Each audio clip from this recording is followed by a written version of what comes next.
Hello mga Wiswis! Kamusta kayong lahat? Samahan ninyo ako on my journey as we go to Asia's World City, Hong Kong.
Hi mga Wiswis! We'll be starting our vlog dito na sa may boarding gates kasi pagdating namin kanina sa airport, medyo na-late kami ng gising ni Mama.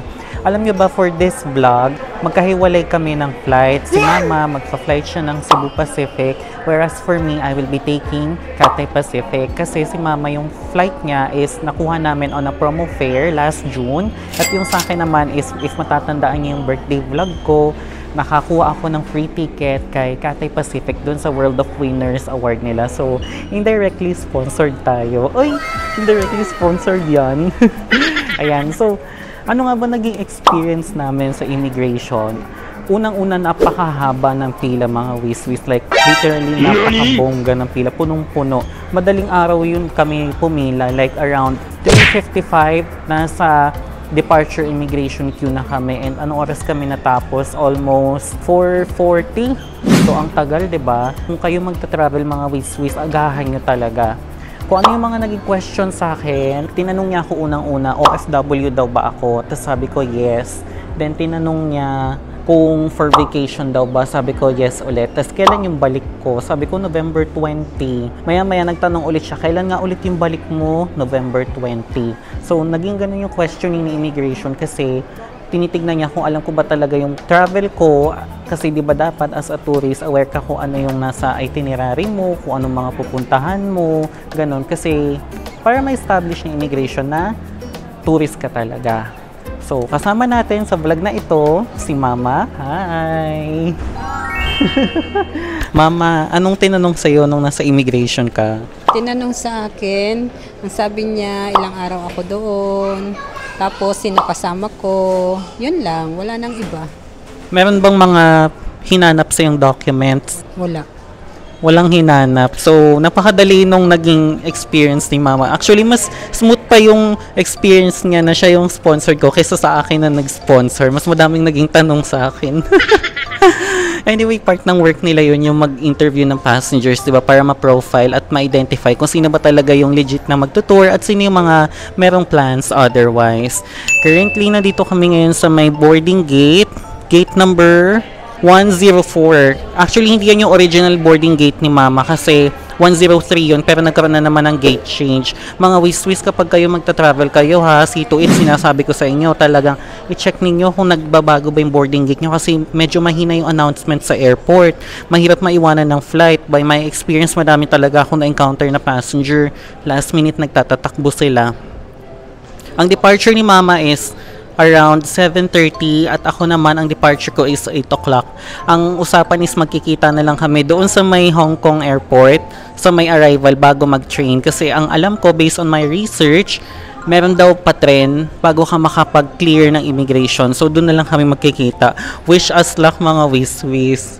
Sobrang saya kong gawin tong vlog na ito kasi alam nyo ba, first time kong napasuot ng bonggang-bongga yung nanay ko sa talang buhay niya. Oh! O tara, let's do a fashion show bago mag-boarding.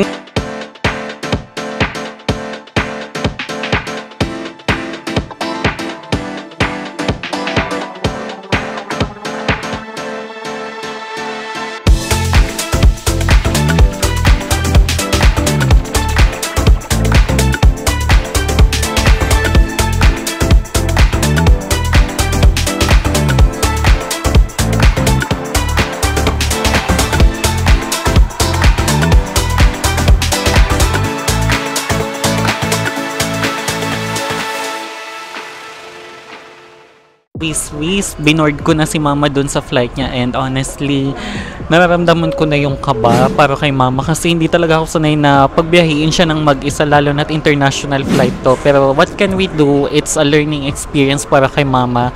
Naniniwala naman akong kakayanin niya yun.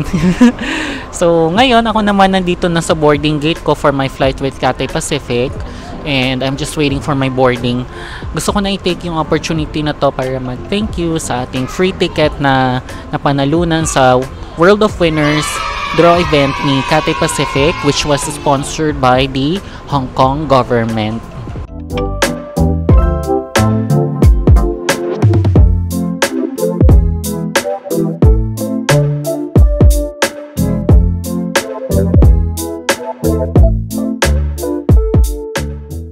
Ayan mga Wiswis, nag-start na tayo ng boarding sa Cathay Pacific.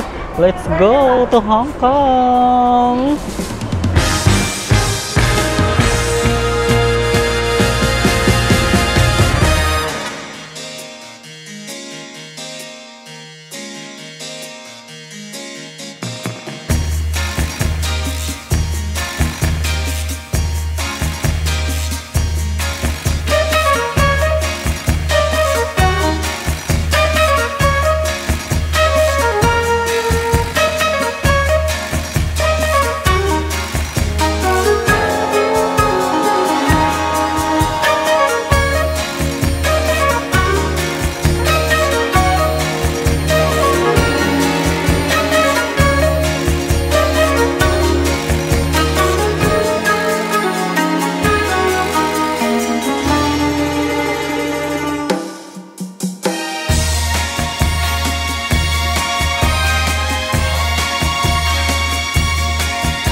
So right now mga Wiswis, sinerve na nung cabin steward yung ating in-flight meal, which is sinasabi niya as noodles. Let me show to you.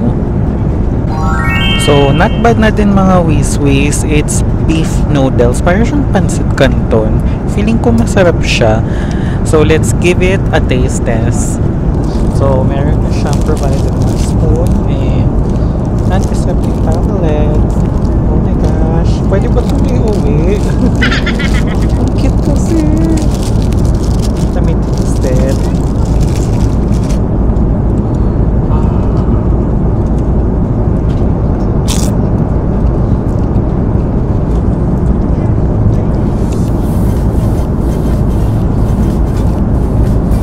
Masarap. Masarap po yung squid ha. Simple lang siya pero masarap.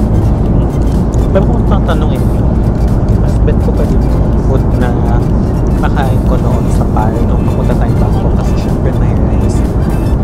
Ako, napaka-rice person.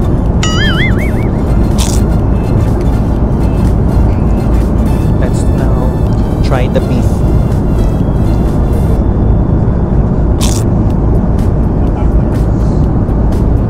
Sarap! Sarap na beef.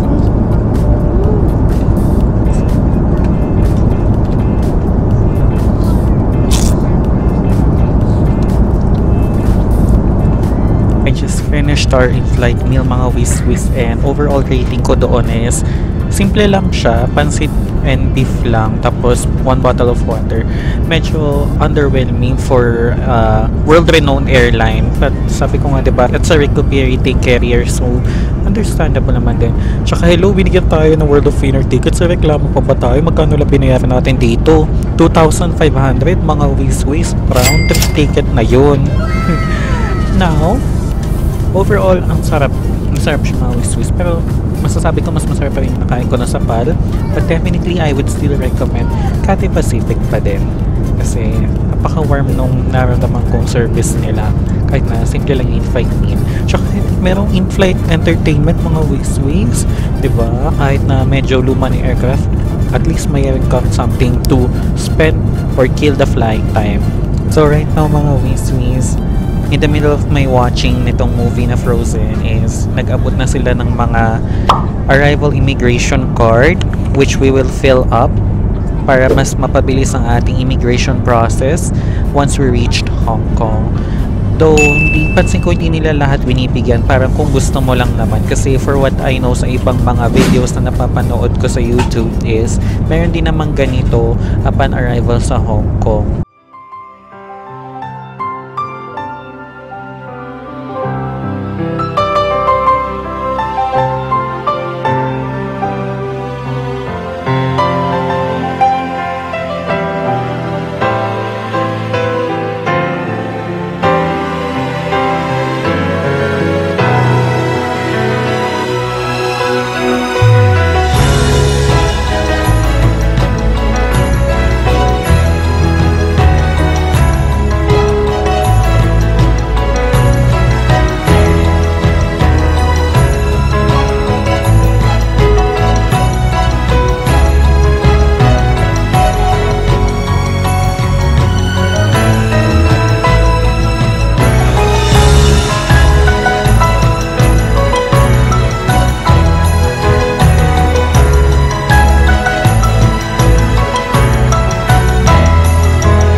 We are now officially here in Hong Kong.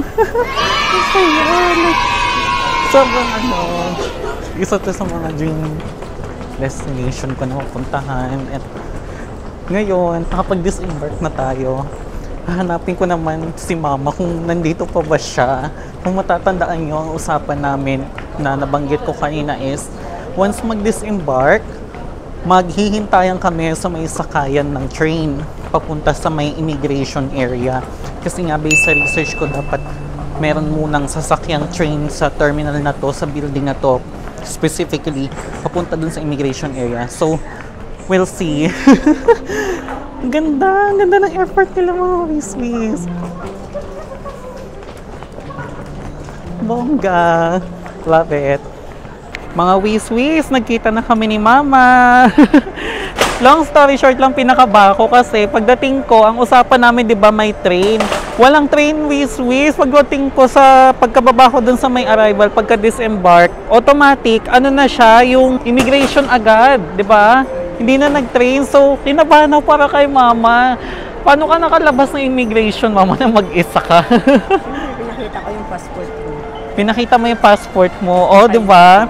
Achievement ni Mama yon. First time niya mag-travel mag-isa sa aircraft na siya lang talaga, tapos international travel pa niya. At dito yan sa Hong Kong, mga Wiswis, she managed to get inside Hong Kong by herself. I'm so proud of my mom. Ayan. Ayan, so I think dito ko muna tatapusin yung vlog natin, mga Wiswis. Kung nagustuhan niyo po ang ating video for today, please don't forget to hit the like button and show your support by subscribing to our channel, and don't forget to turn on your notifications bell para updated kayo sa ating mga future contents. Muli mga Wiswis, ako po si Chan, ang inyong kaibigan. Ako po ay nagpapasalamat sa inyong pagsama sa akin papunta dito sa Hong Kong. And together, let's create a world that is less lonely and more friendly for everyone. In here, you always have a friend. #Wiswis Movement. Ingat kayong lahat mga Wiswis, and bye!